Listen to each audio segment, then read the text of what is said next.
greatness in a sea of the dying and shameless, a sea of the aimless. Sebelum menyaksikan video ini, pastikan bosku jangan lupa subscribe, karena subscribe itu gratis plus bonus tonton video terbaru setiap harinya. Jangan lupa ya. Nah kan bener kan, sudah saya duga lah, akhirnya pendukung Anies juga akan mau uyuran atau open donasi. Yaitu sini dari Visa Eni. Kok heboh sekali soal hutang Pak Anies? Hutangnya kira-kira lagi nggak jelas. Kalau benar Pak Anies berhutang pada Sandi, tampilkan bukti akuratnya. Kami semua akan buka donasi. 50M itu tidak banyak. Wow, sombong sekali ya, 50M tidak banyak. Ini bahkan juga ditanggapi oleh Santorini San. Nyambung ini namanya. Bahkan di sini juga ada rilis terbaru ya, 10 negara paling dermawan di dunia, Indonesia peringkat pertama. Ya memang Indonesia itu sangat suka sekali lah dalam sumbang menyumbang. Ya kita ketahui kan, dimanapun sumbangan apapun pasti juga mendapatkan yang relatif banyak. Apalagi kemarin juga dari ACT. ACT bahkan ya tidak tanggung-tanggung. Bahkan gaji petinggi dari ACT pun 200 juta sekian. Itu hanya dari open donasi dari ACT. Dan bahkan juga mempunyai villa dan lain sebagainya lah. Makanya tidak heran lah kalau pendukung Anies ini ketika ada informasi yaitu Anies mempunyai hutang ke Sandi akan melakukan open donasi atau iuran. Nah coba kita lihat komentar-komentarnya. Kira-kira bagaimana ya komentar-komentar dari netizen-netizen ya. Donasi itu lahan basah bagi mereka. Contoh kapal selam dan juga ACT. Yoi, hutang pribadi aja ngerepotin pendukung. Gimana kalau hutang untuk kepentingan rakyat dan pembangunan? Masih ada yang percaya nggak bakal nyusahin rakyat. Jangan sampai pokoknya jadi. Mendingan ya hutang pemerintah pusat, mendingan ya dibuat iuran lah. Karena memang jelas-jelas terbukti pembangunan di mana-mana. Bendungan juga untuk siapa? Untuk masyarakat. Bahkan Presiden Joko Widodo menargetkan bendungan mencapai 67 bendungan. Sangat banyak sekali. Bahkan fasilitas-fasilitas publik sekarang di era kepemimpinan Presiden Joko Widodo yang notabene mempunyai hutang 7.000 triliun lebih. Tetapi pembangunan-pembangunan di era kepemimpinan Jokowi ya terbuktilah dirasakan oleh masyarakat. Apalagi pembangunan jalan tol saat ini juga sudah memulai dimanfaatkan untuk masyarakat luas. Terbukti masyarakat lebih memilih jalan tol karena dirasa cukup cepat dan juga lebih hemat.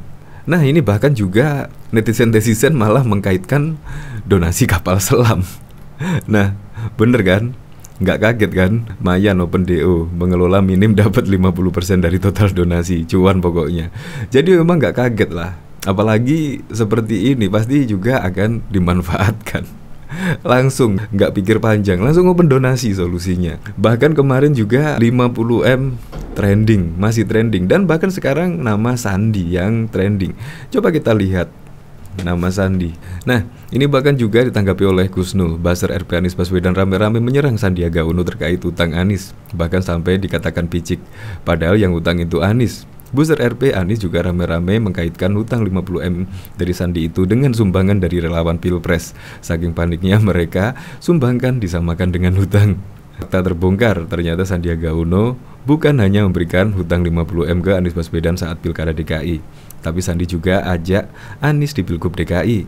Sandi juga yang ngalah jadi cawagup di Pilkada DKI. Tapi kejamnya kubu Anies, Sandi yang diserang habis-habisan, dicaci dan direndahkan. Ya memang kalau dilihat dari kemarin yang membujuk Anies itu Sandiaga Uno. Bahkan juga Sandiaga Uno rela menjadi wakil dari Anies Baswedan. Tetapi juga Sandi juga menawari hutang 50M untuk menjadi gubernur DKI pada waktu itu. Tetapi sekarang malah Sandiaga Uno yang dikritik habis-habisan oleh para pendukungnya. Ya kalau memang mau donasi ya silahkan langsung donasi dan langsung ke Pak Sandi inilah. Kalau memang niatnya berdonasi. Erwin Aksa ungkap ada perjanjian hutang piutang Anies dengan Sandi. Ini bahkan ada berita sih, menurut saya ya agak mengagetkan. Erwin Aksa sebut Yusuf Kala yang mengusulkan perjanjian Anies dan Sandi. Ternyata di balik itu juga ada peran dari Pak Yusuf Kala ya. Wakil Ketua Umum Partai Golkar Erwin Aksa mengatakan, Wakil Presiden ke-10 dan ke-12 Republik Indonesia Yusuf Kala mengusulkan agar Anies Sandi membuat perjanjian terkait pembagian kerja ketika menjabat sebagai Gubernur dan Wakil Gubernur DKI Jakarta pada tahun 2017 lalu. Erwin mengatakan jika mengusulkan ada perjanjian tersebut karena JK juga membuat perjanjian serupa saat berduet dengan Susilo Bambang Yudhoyono SBY dan masa pemerintahan periode 2004-2009. Jadi dia mengusulkan perjanjian, yaitu untuk pembagian tugas menjadi gubernur dan wakil gubernur adalah Pak JK. Ya kemungkinan supaya lebih enak ya dalam pembagian tugasnya, makanya ada perjanjian tugas tersebut. Kira-kira kalau pada waktu Pak JK menjadi wakil Presiden Joko Widodo, kira-kira ada perjanjian seperti ini enggak ya? Kalau saya sih, menurut saya enggak ya. Oke lah, apapun itu, besok di Pilpres 2024 ya, semoga saja bisa membuat masyarakat lebih sejahtera dan bisa melanjutkan program-program dari pemerintahan sebelumnya. Untuk lebih lengkapnya, simak berita berikut ini, Good News Indonesia.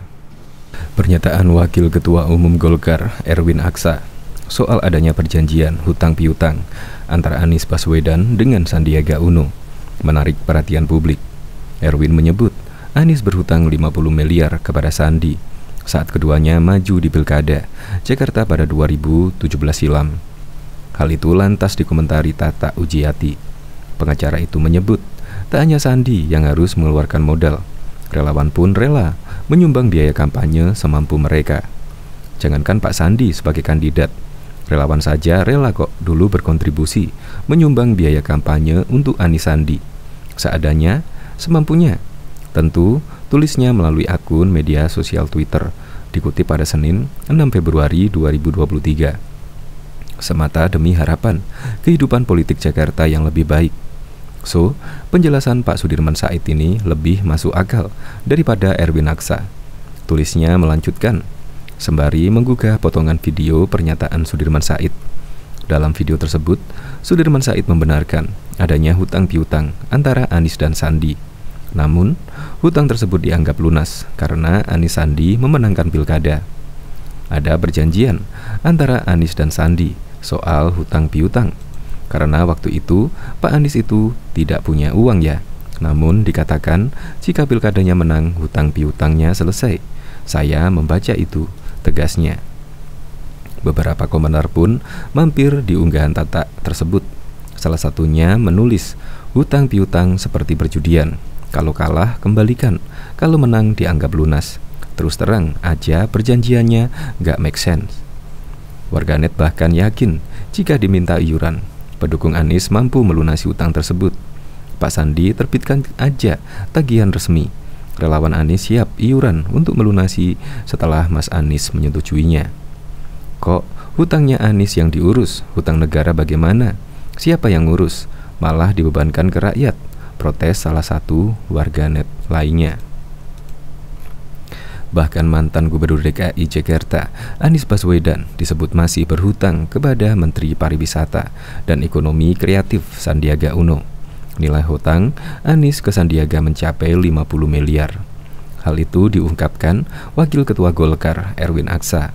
Erwin yang menjadi salah satu orang di balik pasangan itu di Pilgub DKI Jakarta 2017 silam. Itu awalnya membenarkan adanya perjanjian yang dibuat antara Anies dengan Sandiaga. Perjanjian itu dibuat atas masukan dari Yusuf Kala. Perjanjian dibuat oleh lawyer dari Sandiaga, Dikrik Rizkyana, yang pernah menjabat komisaris utama Perumda Pasar Jaya. Saya kebetulan ikut drafting, ikut melihat. Saya lihat ada tanda tangannya di situ. Yang buat juga itu lawyer Pak Sandi. Namanya Pak Rikrik, dulu Komut Pasar Jaya. Memang saya melihat ada perjanjian. Di mana gubernur itu tegasnya apa? Wakil gubernur itu tugasnya apa? Dan itu juga atas kemauan Pak JK, ungkap Erwin dalam podcast YouTube milik Akbar Faisal. Akbar Faisal Unsensor dikutip pada Minggu 5 Februari 2023. Lebih lanjut, Erwin membenarkan selesai perjanjian itu, ada satu perjanjian lagi antara Anies dengan Sandiaga perihal hutang. Sandiaga meminjamkan uang 50 miliar ke Anies saat putaran pertama Pilgub DKI Jakarta. Saat itu logistik Anies mulai menipis hingga berhutang kepada Sandiaga. Erwin menyebut hingga saat ini hutang itu belum dibayar Anies. Intinya, kalau tidak salah perjanjian hutang piutang barangkali ya, karena yang punya likuiditas Pak Sandi, kemudian memberikan pinjaman kepada Anies. Karena waktu itu putaran pertama namanya juga lagi tertatih-tatih waktu itu. Itu saya lihat ada di Pak Rikrik. Nilainya berapa ya? 50 miliar barangkali. Saya kira belum dibayar. Barangkali ya, ucap Erwin. Anies Baswedan disebut menaikkan setidaknya 3 surat perjanjian saat mencalonkan diri sebagai Gubernur DKI Jakarta pada Pilkada 2017 lalu. Surat perjanjian yang pertama diteken bersama Prabowo Subianto, Ketua Partai Gerindra, yang mendukungnya untuk mencalonkan diri. Surat yang sama juga diteken oleh Sandiaga Uno. Yang ketiga itu adalah calon wakil gubernur. Menurut Sandiaga Uno, surat perjanjian ini disusun bersama politikus Gerindra Fadlizon. Bahkan Fadli menulis dengan perjanjian tersebut dan dibubuhi oleh materai. Sandiaga tak merinci isi perjanjian tersebut, tetapi mengatakan bahwa surat itu kini dipegang oleh politikus Gerindra, Sufmi Dasko Ahmad. Banyak yang menduga perjanjian itu berisi kesepakatan bahwa Anies akan mendukung jika Prabowo mencalonkan diri sebagai presiden. Tetapi baik Gerindra maupun pihak Anies Baswedan yang kini dicalonkan Partai Nasdem, PKS, dan Demokrat sebagai bakal calon di pemilu 2024 belum buka suara soal perjanjian ini. Perjanjian kedua adalah terkait pembagian tugas antara gubernur dan wakil gubernur dengan Sandiaga Uno. Perjanjian yang kedua itu diungkap oleh Wakil Ketua Umum Golkar Erwin Aksa dalam podcast Akbar Faisal Unsensor di YouTube pada Sabtu 4 Februari 2023. Perjanjian ini juga dibuat jelang Pilkada Jakarta 2017 yang menyusun antara lain Erwin Aksa sendiri dan pengacara Sandiaga, Rikrik Rizkiana. Surat perjanjian ini dibuat atas dorongan paman Erwin Aksa, yakni politikus Gaig Yusuf Kala. Menurut Erwin, perjanjian pembagian tugas serupa pernah dibuat Susilo Bambang Yudhoyono dan Yusuf Kala saat keduanya mencalonkan diri di pemilihan presiden 2004 silam. Ketiga adalah surat perjanjian hutang piutang antara Anies Baswedan dan Sandiaga Uno. Adalah perjanjian ini juga diungkap Erwin Aksa di tayangan Akbar Faisal.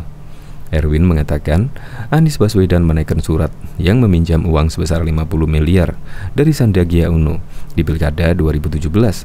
Uang itu digunakan untuk membiayai logistik di Pilkada DKI Jakarta 2017 yang lalu. Surat perjanjian hutang piutang ini disusun oleh Rikrik yang belakangan diangkat menjadi komisaris Perumda Jaya saat Anies menjabat sebagai Gubernur DKI Jakarta. Baik Anies Baswedan maupun Sandiaga Uno belum menjelaskan tentang 2 surat perjanjian terakhir di atas. Akbar Faisal sendiri mengatakan akan mengundang Anies dan timnya untuk memberikan klarifikasi. Wakil Ketua Umum Partai Golkar Erwin Aksa mengatakan ada perjanjian antara Anies Baswedan dengan Sandiaga Uno menjelang pemilihan Gubernur DKI Jakarta 2017 yang lalu. Menurut Erwin, perjanjian antara 2 orang yang akhirnya terpilih menjadi gubernur dan wakil gubernur itu berkaitan dengan soal hutang piutang. Saya cuma melihat, saya nggak tahu isinya apa. Itu saya lihat ada perjanjian hutang piutang, kata Erwin saat dihubungi Kompas.com pada Minggu 5 Februari 2023. Erwin enggan menjelaskan lebih lanjut mengenai perjanjian itu. Ia mempersalahkan Kompas.com untuk mengutip pernyataannya dalam wawancara di kanal YouTube Akbar Faisal Unsensor.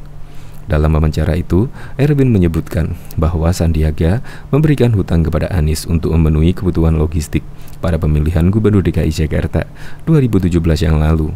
Erwin sendiri merupakan salah satu sosok yang masuk dalam barisan pendukung pasangan Anies Sandiaga pada 2017 yang lalu. Kira-kira begitu, karena yang mempunyai likuiditas Pak Sandi, kemudian memberikan pinjangan kepada Pak Anies. Karena waktu itu kan putaran pertama.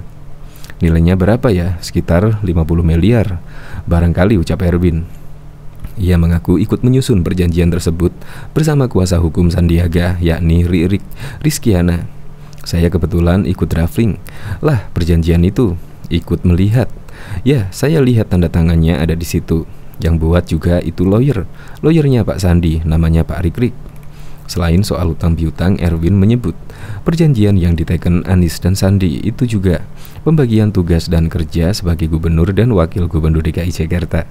Erwin mengatakan perjanjian soal pembagian tugas itu diusulkan oleh Wakil Presiden ke-10 dan ke-12 Republik Indonesia Yusuf Kala.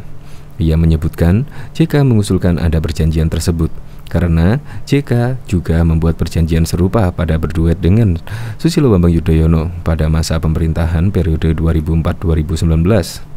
Jadi waktu itu Pak SBY kerja apa, Pak JK kerja apa. Sama, Pak JK juga mengatakan, bikin saya perjanjian sama seperti waktu saya dengan Pak SBY 2004. Presidennya Pak SBY, Pak JK Wapres. Pak JK sendiri yang menasihati, kata Erwin. Sebelumnya Sandiaga juga sempat mengungkap adanya perjanjian antara dirinya, Anies dan Ketua Umum Partai Gerindra Prabowo Subianto terkait pemilihan Gubernur DKI Jakarta 2017. Akan tetapi pria yang kini menjabat sebagai Menteri Pariwisata dan Ekonomi Kreatif itu enggan membeberkan isi perjanjian tersebut. Saya, Pak Prabowo dan Pak Anies. Dan saat itu yang ngedraft dan ditulis tangan sendiri oleh Fadlizon. Dan setahu saya sekarang perjanjian juga dipegang oleh Pak Dasko, kata Sandiaga pada Senin 30 Januari 2023. Jadi nanti mungkin Pak Dasko atau Pak Fadli yang mungkin bisa memberikan keterangan. Karena itu juga menyangkut ada sisi Pak Prabowo dan Pak Anies, ujar Sandiaga. Dasko mengakui perjanjian itu berada di tangannya, tetapi ia tidak mau mengungkap isi perjanjian tersebut karena bukan konsumsi publik. Nanti di kesempatan lain dijelaskan. Ya, lihat perkembanganlah nanti, apakah kita kemudian akan cerita sedikit atau bagaimana, ujar Dasko. Tetapi isinya apa? Ya kita enggak mau buka karena itu bukan konsumsi publik. Jadi kalau yang mau bertanya-tanya ya boleh, nanti masuk Gerindra dulu tapi, imbuh dia. Sementara itu Sudirman Said yang ketika itu juga masuk dalam tim sukses Anies Baswedan mengakui bahwa ada kesepakatan Anies Sandi soal beban biaya kampanye. Ketika itu Anies memang tak memiliki modal yang kuat untuk bertarung pada Pilkada 2017. Saya tidak mendengar ada perjanjian Prabowo Anies soal Pilpres. Yang ada perjanjian soal berbagi beban biaya Pilkada dengan Pak Sandi. Itu saya tahu, ucap Sudirman di Bandara Soeharto-Hatta pada 30 Januari. Namun beban biaya itu dianggap tuntas lantaran keduanya akhirnya meraih kemenangan. Di sisi lain, Sudirman mengaku tak tahu menau soal perjanjian Anies dengan Prabowo yang sebelumnya santer diberitakan juga terjadi kesepakatan di tahun 2017. Dia menyebut Anies memang sempat ditawari Prabowo menjadi cawapres pada 2019. Namun Anies memilih tetap menjalankan tugasnya sebagai Gubernur DKI Jakarta. Partai Demokrat angkat suara terkait perjanjian hutang piutang antara bakal calon presiden Partai Nasdem Anies Baswedan dengan Menteri Pariwisata dan Ekonomi Kreatif yang juga mantan paslonnya di Pilkada DKI Sandiaga Uno. Kabar hutang itu mencuat usai diceritakan oleh ex-tim Anies Sandi di Pilkada DKI 2017 sekaligus Waketum Golkar Erwin Aksa.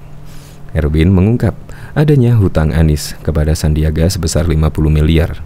Menurut Erwin, hutang piutang tersebut dituangkan dalam sebuah perjanjian. Deputi Bapilu Demokrat Kamhar Lakumani meminta Sandiaga untuk membuka fakta terkait hutang piutang tersebut. Dia menilai membuktikan merupakan tugas seorang yang menuduh, bukan orang yang dituduh. Benar atau tidaknya apa yang disampaikan Bang Erwin Aksa, silahkan ditanyakan langsung ke Mas Sandi saja untuk membuka faktanya. Minta beliau buka saja agar terang benderang, kata Kamhar saat dikonfirmasi dikutip pada Senin 6 Februari. Sebelumnya juga perwakilan tim kecil Sudirman Said telah menjelaskan perihal hutang piutang yang dikatakan sudah lunas. Sebab dalam perjanjian tersebut jika Anies memenangkan Pilkada DKI, maka hutang tersebut dianggap lunas. Oleh karena itu, Kamhar menekankan agar Sandiaga segera membuka fakta perihal hutang tersebut agar tidak menjadi isu liar di publik. Kami dari Demokrat sangat menghormati pendapat dan hak bicara setiap orang. Tapi kalau bisa dipertanggungjawabkan, jangan malah jadi isu liar yang tak kunjung bisa dibuktikan. Kamhar lalu mengungkit soal perjanjian antara Anies dengan Prabowo Subianto yang sebelumnya diungkap oleh Sandiaga. Dia mempertanyakan alasan Fadlizon yang disebut-sebut mengetahui detail soal perjanjian tersebut, tidak membukanya ke publik. Sama seperti soal surat perjanjian di Pilkada yang sebelumnya disampaikan Pak Sandi.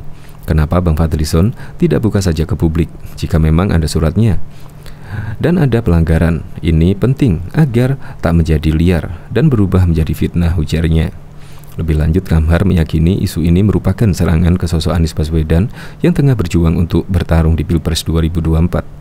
Kami yakin ini hanya serangan biasa yang dilancarkan karena tak ada hal substansi lain yang lebih berkualitas yang bisa diserang dan sosok Mas Anies Baswedan, imbuh Kamhar.